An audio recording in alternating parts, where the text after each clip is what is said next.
I'm Eugenia Moraleda, and you're watching Landscapes of Learning. Remember the logo? Landscapes of Learning, where learners feel good. And feeling good is translated into joy in learning. And the program is composed of 4 components. You have teach, learn, the music, arts, and the last component is the scenarios from the future. Now for today, we're going to focus our discussion on a part of the masterpiece or the artwork. Remember we said there you have subject, form, and content. Subject is what is it about, form is how was it produced, and content is the thinking and feeling importance of an art piece. But for today, we will focus more on form. You notice form has the word how, meaning how is the artwork produced. Below you find the word how, and there are 2 words that you will also notice. You have the elements. Elements are involved in the production, of course, and when we talk of elements, we're referring to line, value, shape, color, and texture. Now, during the discussion on elements, you will be involving 2 general ways, and that is you have harmonizing and also you have variety. When you talk of harmony, you're referring to the keywords repetition and link. When you talk of variety, you're referring to differences, contrast, and elaborate. Now, in order to produce a unified whole, there's got to be in accordance, or the way should be in accordance to the principles of organization, meaning the elements are deployed or distributed or mixed according to the principles of organization. And what is that? You have 7 principles. You have balance, or let's start with harmony, variety, balance, proportion, dominance, movement, and economy. We're all not going to discuss that all of that now. We're only referring to as they appear in the illustrations or examples that I'll be showing a little later. So let's start with element. What is it about element? As I said earlier, it can be a line, or it can be a line within other lines, and also it can be line in other relationship. But today we focus more on the expressive role of line in communicating an artwork. An example is the illustration on the Pieta, or I call it Mary. You notice Michelangelo's work, La Pieta, meaning sad. You notice the expression of the face of Mary. Is it happy or sad? Why is it sad? Is she angry? Or feel what might be in the mind or at that point in time when she was carrying the almost dead body of Jesus Christ, waiting to be buried. What must have been her feelings? That is what Michelangelo is showing in this sculpture. Now compare that expression, facial expression, of still the Virgin Mary during an interpretation of Assumption. Is there a difference in facial expression from the sad Mary to the almost joyful Mary? What might be in the mind of Mary during this time? This was supposed to be taken when she was brought to heaven, as the art historians say, to heaven. But notice the painting, this second painting. Mary is not with Jesus Christ, neither is she met by Peter, Saint Peter. That's always our common idea when you say heaven, that Saint Peter is there in heaven. But this time, she is alone facing, but she is brought up to heaven. She is raised from a sepulchre. From this expression to the facial expression, there is a big difference. Here is joy. It can be joy at seeing Christ, joy at seeing paradise, hopeful, or joy as promised that it has come, joy to be with the Son. But I would like to take it as an expression of her joy in seeing her Son in heaven, if we call it heaven. So from the sad Mary, you see a facial expression of happiness. The painter was very careful in not showing his idea of what she must have seen. But definitely, her face is not sad. It is a happy face.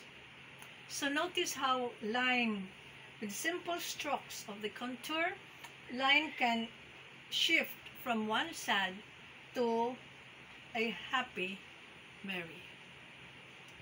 Now the message of this, now if we analyze it, the content, this content is important, intellectually and emotionally. This painting makes us feel joy in reaching heaven. And it is Mary modeling or showing us the happiness that is expected or is waiting for all of us in heaven. Historically, it was said that Mary, there is still doubt whether Mary was raised while she was sleeping and raised upward as in an assumption, or she was buried and again raised. Notice the small little angels happy at raising her up to heaven. Now there are two thoughts about this, but we are not going into that. What we're just saying is that there is a historical importance of the Assumption, whether two factions are still debating whether she slept and was carried to heaven, or she was raised from their tomb and raised to heaven. The importance of the message of this painting is that joy in the presence of her Son, Jesus Christ. Even here, she is sad, but she is not grieving as we see in the teleseries on TV. She is not grieving. She is, in fact, sweet-faced but lonely. It is probable that she might have been thinking of the beautiful memories she had with her Son while she was carrying him, preparing him to be buried. Now, so much for Mary. Let us look at another example. Our second example are the works of Pablo Picasso. Pablo Picasso is a Spaniard, and his life says that his father taught him how to draw. You notice, like in the sunken relief of Nefertiti, that the emphasis is more on here, especially for Therese. It's more on, you see only line, contour, showing the edges of a shape. But even if it is only in outline form, there is still an expression in the face. That was how good or how masterful Picasso was. In fact, he said that uh, painting is a very difficult profession, and it should be the profession of, or the career of blind man. Why did he say that? Well, he says when one paints, you see something, the painter sees something. Then what he sees is not what is in his mind. He sees that, and then he thinks about what he has seen, and this is what he tries to put into paint on a canvas, as this one. You notice contour? Now, Therese was a younger mistress, or a young mistress of Picasso, and it is quoted that she was the source of inspiration of Picasso during his later years. Now, this is also Therese, but still, there are already shapes, colors, and other elements working. Here, it's practically line and color. His favorite combination, red, and there is some kind of green. In fact, Picasso has what we call a period of the blue period, wherein all his paintings were blue. That is because he didn't have enough money to buy all the colors that he could have used. There was also a period where it was all pink, and he had a host of paintings in pink. But at a later time, he went into cubism, and he concentrated on more on linear. But this line, what can you see? A young person or an old one? In Therese. Therese is a very young girl. Probably when this was taken, she must have been early teens. But the title of the painting is called Dream. And I was wondering, why dream? And what is the significance if the subject is a person, a girl, Therese? How was this produced? Well, the elements, you have line, color, of course you have curved shapes. There are no values here, it's just that color and line.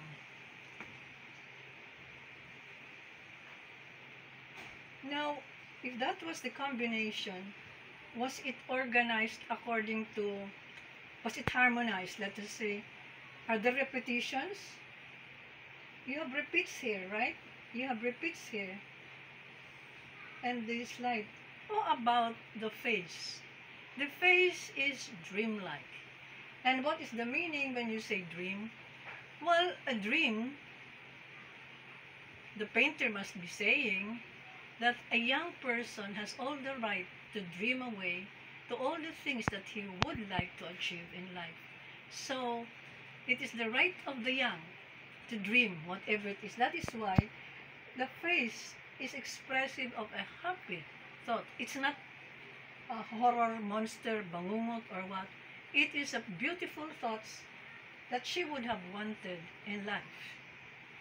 That is why Picasso wrote her in a very almost horizontal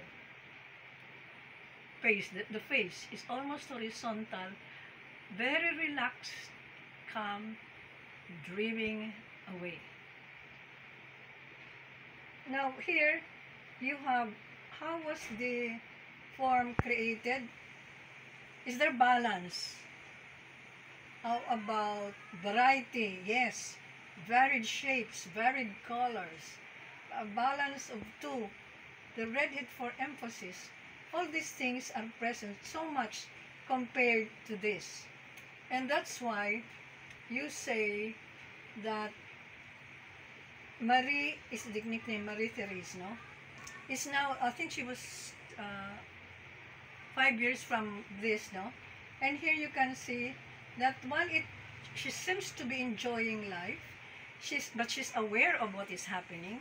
She's enjoying life. In fact, the hands, there is some kind of control, and this is used with the black line. It's the line that seems to control all the other shapes that are in this picture. But definitely, it's not in a dreamlike. It's a woman sitting. That's the title of the piece. By the way, has been changed hands, many owner, and as the years go by, the price increases or is increased from millions to several hundred millions. One of the most expensive painting, the two of them. And these are the early works, 1930s. This was made during 1932, and this was in 1937. There is a story that goes that when Picasso died, he was I think 92 or 94, his daughter, the first daughter, Paloma, a socialite, was complaining, why did she get only 20 million? Why the others are getting so much? But after that, I think it's 20 million. I'm very sure of the word 20. It says plus. All the paintings I have in my room will also belong to her. So she must be a very, very rich woman, almost a billionaire, if she has all these paintings. Because as soon as time passes by, the paintings of Picasso keep increasing in price. From a rich man to another rich man buying the painting, as this is, I think, transferred from 2 to 3 owners. Sample is David. Again, this is a work by Michelangelo. Why did I include this in the illustration for form? Because of its very, very important message. When asked, why did this was a sculpture commissioned to be placed in front of the administrative building in Florence, no? But when it was finished, everybody was so amazed at the beauty of David that they decided to place it somewhere else in a more important position. But who is David? Well, I think you know the story of David and Goliath.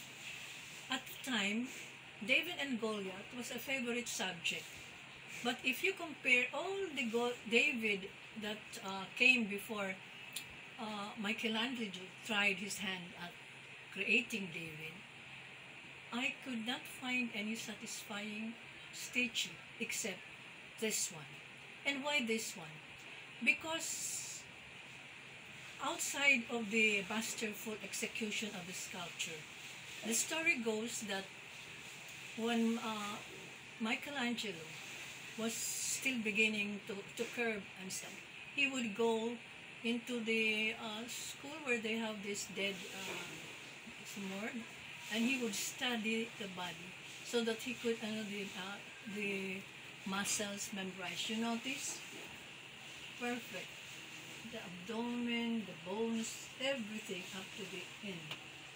But what is astonishing about this work is that it shows David in a most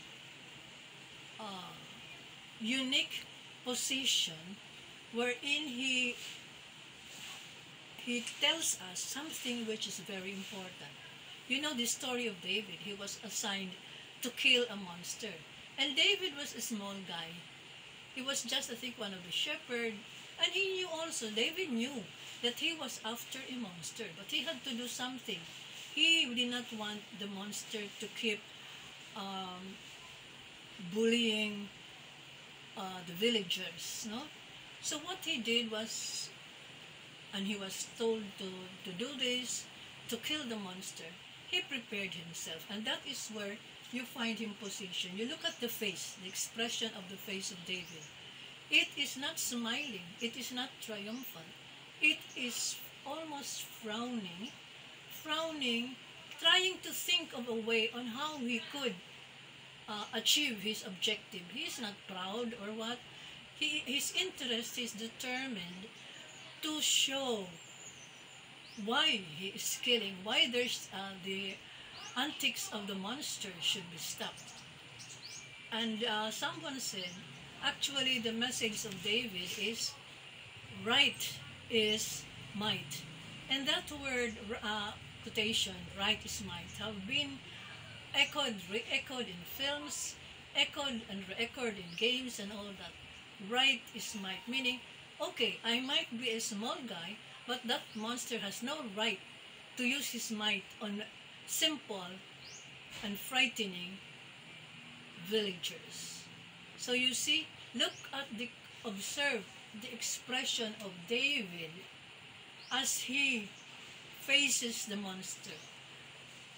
The other hand has his slingshot, while the other hand holds a big rock. And he is thinking deeply, deciding on the part. What do I know? What can I do so that in one shot I should be able to kill the monster? Now, so we are through the meaning of David here is right is might, and I connect it to the joyful learning that when you assess yourself, it is important for the learner to know himself. It is self-assessment. He can only achieve that joy in learning if he has satisfied himself according to his skills, the knowledge that he knows, and that he has matched it well and he has used it to the best of his ability.